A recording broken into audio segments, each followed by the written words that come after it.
Christian Covin, bonjour. Bonjour. Vous avez publié en 2014 La fin du capitalisme et vous êtes ici pour nous présenter, au-delà de la mondialisation, construire le monde de demain, dans la collection Questions contemporaines, toujours aux éditions L'Harmattan. Alors, proposer un autre ouvrage après La fin du capitalisme, c'est supposer que la fin du capitalisme n'est pas déjà intervenue. Je crois qu'on s'en est tous rendu compte. Et donc, qu'est-ce qu'on peut peut-être dire après la fin du capitalisme? C'est ce que je vais essayer d'expliquer aujourd'hui, à partir de ce thème majeur qu'est la mondialisation. On peut dire que la mondialisation, c'est le problème principal de nos sociétés. Tout s'articule à la mondialisation et pratiquement tous les domaines, qu'il s'agisse du climat, qu'il s'agisse de la croissance, qu'il s'agisse des problèmes sociaux, économiques, tous sont référés à la mondialisation. Donc moi je suis parti de cette réflexion qui est que il y a une évidence, c'est cette mondialisation, mais il y a une deuxième réalité très interrogeante, très inquiétante, c'est que cette mondialisation qui, au départ, devrait apparaître comme un bienfait. Mondialiser, c'est plutôt mieux que restreindre, que fermer, que clore.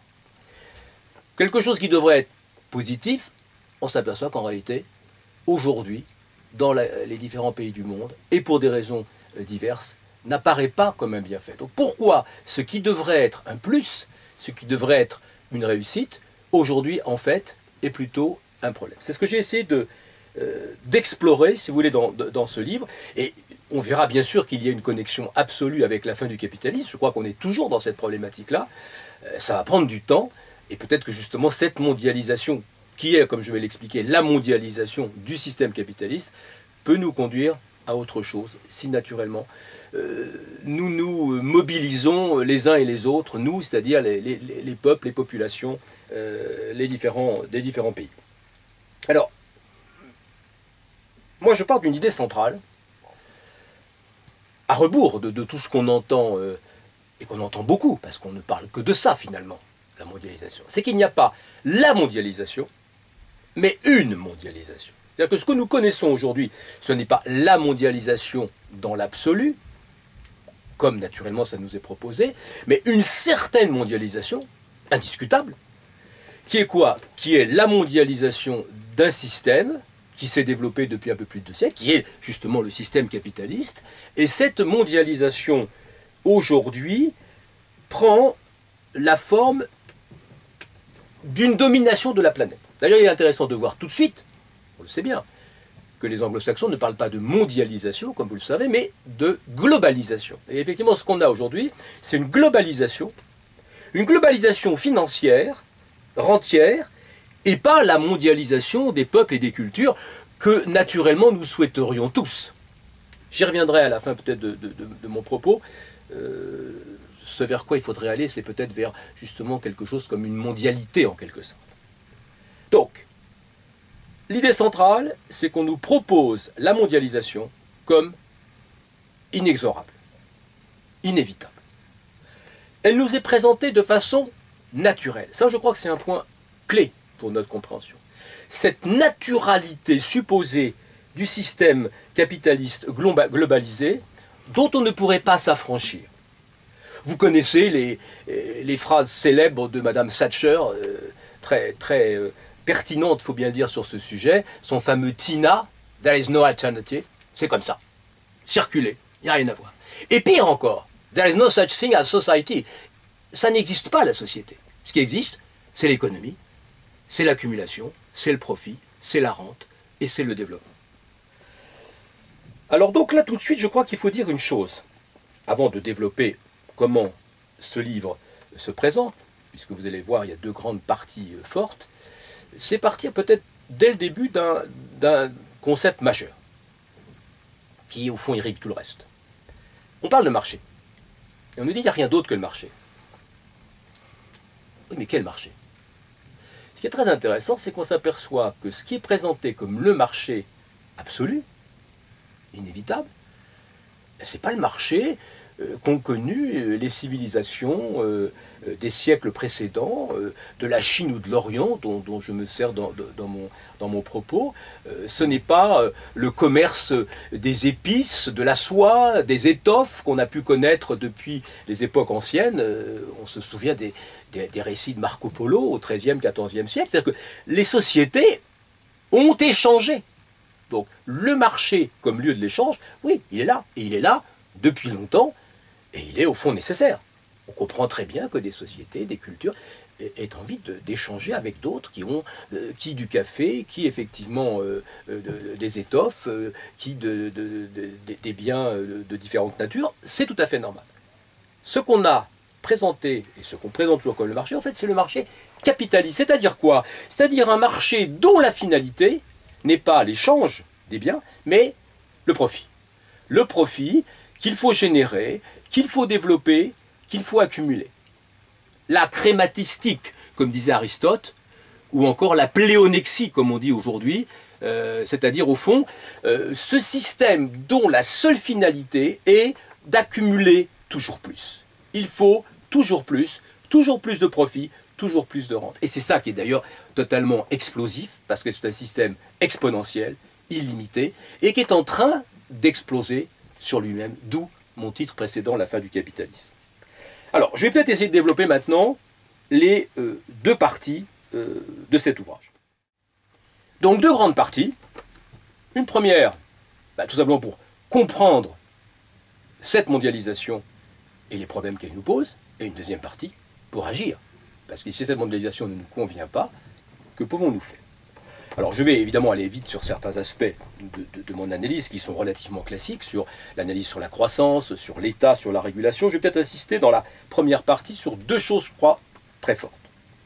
La première, c'est la plasticité de l'homme, ce qu'on appelle en termes techniques la néothénie. Comme vous le savez, l'homme est un être assez singulier, au fond, puisque il naît inachevé, en quelque sorte. Il n'est pas complet. Les animaux sont complets quand ils arrivent au monde, plus ou moins fragiles, bien entendu. Ce n'est pas le cas de l'homme. Et s'il n'avait pas développé la culture, il serait au fond incapable de pouvoir vivre et de pouvoir s'installer dans le monde. Ça, si vous voulez, la culture est sa seconde nature. On pourrait presque dire que sa nature, c'est justement la culture, ou plus exactement qu'il n'a pas de nature véritablement. Ça veut dire qu'il est très plastique. Alors c'est très intéressant, ça lui permet plein de choses, mais ça le rend aussi très vulnérable, notamment vulnérable à l'idéologie. Donc ça c'est le point premier que j'ai développé. Le deuxième c'est le côté majeur de la notion de chiffre, de la notion de nombre. Je repars de Pythagore, bien entendu, de Luca Pacioli, qui est effectivement le moine qui a été à l'origine de la comptabilité. Et je constate à quel point le chiffre a un rôle majeur dans nos sociétés, tout simplement parce que rien n'est si clair, rien n'est si simple qu'un chiffre. Un chiffre, ça permet effectivement, a priori, d'obtenir l'assentiment de tous, y compris quand les problèmes sont difficiles. Donc je développe ces aspects, et bien entendu, je fais un long développement sur le numérique. D'abord dans cette première partie, ensuite dans la deuxième partie sur l'action, parce que le numérique, on s'aperçoit quand on l'analyse, au fond, qu'il est parfaitement adapté au système actuel, mais qu'il pourrait aussi permettre une sortie de ce système. Ce qu'on appelle le peer-to-peer, c'est-à-dire effectivement un Internet dans lequel on se saisit de soi-même, les citoyens se saisissent effectivement de leurs possibilités de développement. Donc ça, c'est ce que je développe dans cette première partie, pour véritablement situer le contexte et le pourquoi du développement du système. Dans la deuxième partie, j'essaye de trouver les axes majeurs. Si on veut que les choses changent. Et au fond, j'en vois deux. Et peut-être deux seulement. D'où d'ailleurs tout un problème là aussi dans mon approche. Ce n'est pas une approche catalogue. Je n'ai pas pris la première, la 12e, la 50e mesure. On a beaucoup d'auteurs qui sont ainsi, qui proposent des tas de mesures. Tout ça est possible, mais à mon avis assez dangereux, parce que si on ne tient pas compte du fait qu'il y a un cadre qui tient tout cela, et si on ne change rien au cadre, eh ben on restera dans des mesures cosmétiques ou extrêmement limitées. Donc, je vois deux grandes logiques dans notre situation actuelle.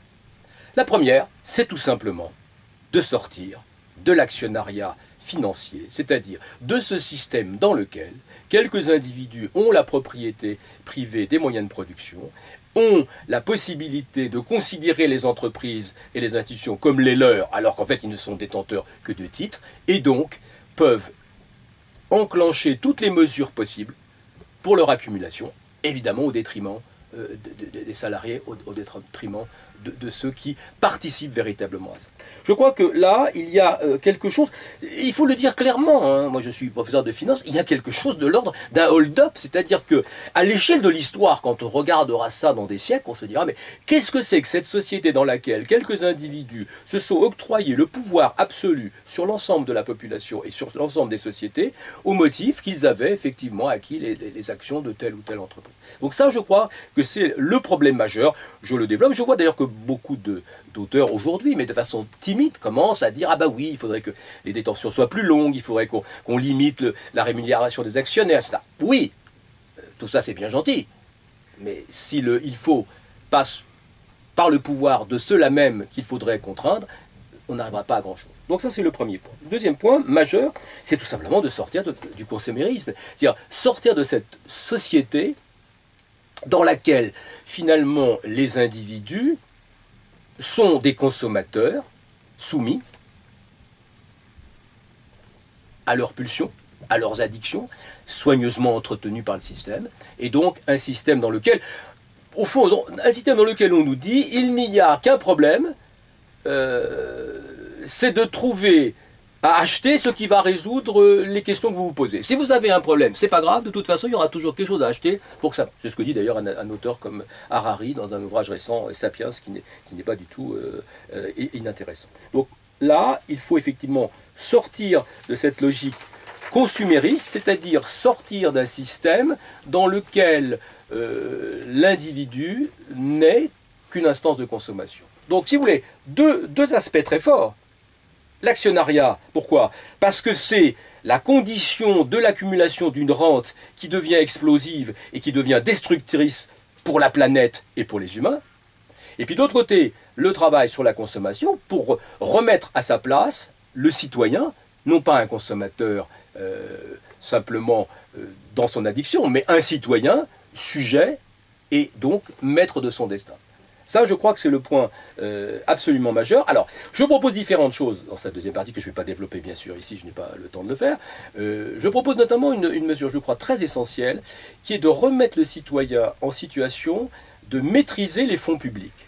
C'est essentiel pour la souveraineté. C'est-à-dire que l'État dote chacun, en usufruit, pas en pleine propriété, d'une certaine somme, qui lui sera loisible d'utiliser pour des entreprises, pour des institutions dans lesquelles il pourra y avoir des investissements, il pourra y avoir du financement d'exploitation, et donc progressivement sortir la logique de la dette, donc la dégonfler, sortir la logique budgétaire, et donc le budget de l'État, c'est-à-dire ça aussi un acte de citoyenneté, également des actes en matière monétaire, puisque là aussi je développe évidemment des approches par rapport à ça. Donc, j'essaie d'être synthétique et de résumer les points clés, si vous voulez, de ce travail. Je dirais au fond que ce travail essaye déjà, pour commencer, de s'affranchir de deux impostures idéologiques. La première, qui est que le marché, c'est nécessairement le capitalisme. Non, le marché, c'est l'échange. Le système capitaliste est un marché qui ne fonctionne que sur sa propre prolifération. Et deux, l'individualisme. Parce qu'on nous dit, mais qu'est-ce que vous faites là? On est dans une société individualiste. Oui, si on nous dit qu'on est individualiste au sens de la société des Lumières, au sens de la raison, au sens des philosophes qui ont effectivement développé tous ces aspects au XVIIIe siècle. Mais l'individualisme, c'est justement pas ce que nous connaissons aujourd'hui. Aujourd'hui, ce que nous connaissons, c'est un individu égocentré, égotiste, entretenu dans ses addictions, pas du tout un individu sujet, au sens philosophique, un individu qui va effectivement développer ses possibilités. Donc, deux actes, comme je viens de le dire. Et je voudrais peut-être ajouter quelque chose d'important par rapport à mon travail, parce que je pense qu'il est singulier, tout simplement par ma trajectoire. Ma trajectoire, c'est une trajectoire évidemment académique, universitaire, prof de grande école, mais c'est aussi une trajectoire qui m'a conduit à être en phase avec des publics très différents. D'étudiants, de différents âges, de différentes formations, des publics professionnels, des dirigeants, des salariés, des ouvriers, des cadres, des syndicalistes, et donc d'être en situation de pouvoir connaître des populations très diverses. Évidemment en France, évidemment en Europe, et évidemment dans le monde. Et je crois que ça donne un élément fort de décryptage de cette mondialisation, qui n'est pas qu'un décryptage de type purement académique et universitaire. Alors, pour finir, simplement ce que je dirais, c'est que la situation n'est pas facile. Ne soyons pas, comment dirais-je, naïfs ou euphoriques. La situation est difficile et, par rapport à mon précédent ouvrage, La fin du capitalisme, se fait toujours attendre, et j'en suis bien conscient, et je le remarque comme vous tous, tous les jours. Mais je pense qu'il ne faut pas renoncer, face à un processus puissant qui se donne pour inexorable. J'en prendrai comme simple exemple que le fait que, tout simplement, qui, au début des années 1980, de quelque âge que ce soit d'ailleurs, jeune, adulte ou senior, aurait annoncé la chute du mur de Berlin en 1989. Donc, on ne sait pas. L'histoire n'est pas écrite. Donc, c'est vrai que là, la puissance du système est très forte, mais je crois que, donc ne pas renoncer, parce que tout simplement, l'histoire n'est pas écrite, et c'est à nous de l'écrire. Donc ça, je crois que c'est le point majeur. Et puis, deuxièmement aussi, parce que je crois qu'il y a des éléments favorables, y compris dans cette logique d'ensemble. Et notamment l'élément favorable, bien que paradoxal, qui est le numérique. Le numérique peut être la pire des choses. C'est-à-dire que si le numérique ne s'affranchit pas du système, on le voit bien avec les GAFA ou autres, c'est une puissance encore renforcée, on appelle ça le capitalisme nétarchique, donc c'est encore plus puissant. Mais le numérique, c'est aussi, on le voit bien, c'est le peer-to-peer, c'est des mouvements collaboratifs, coopératifs, et c'est aussi des mouvements d'émancipation, comme on le voit au niveau des populations. Donc je crois que le message final serait de dire, comprendre pour agir, oui, ne soyons pas défaitistes, mais bien sûr, le temps presse.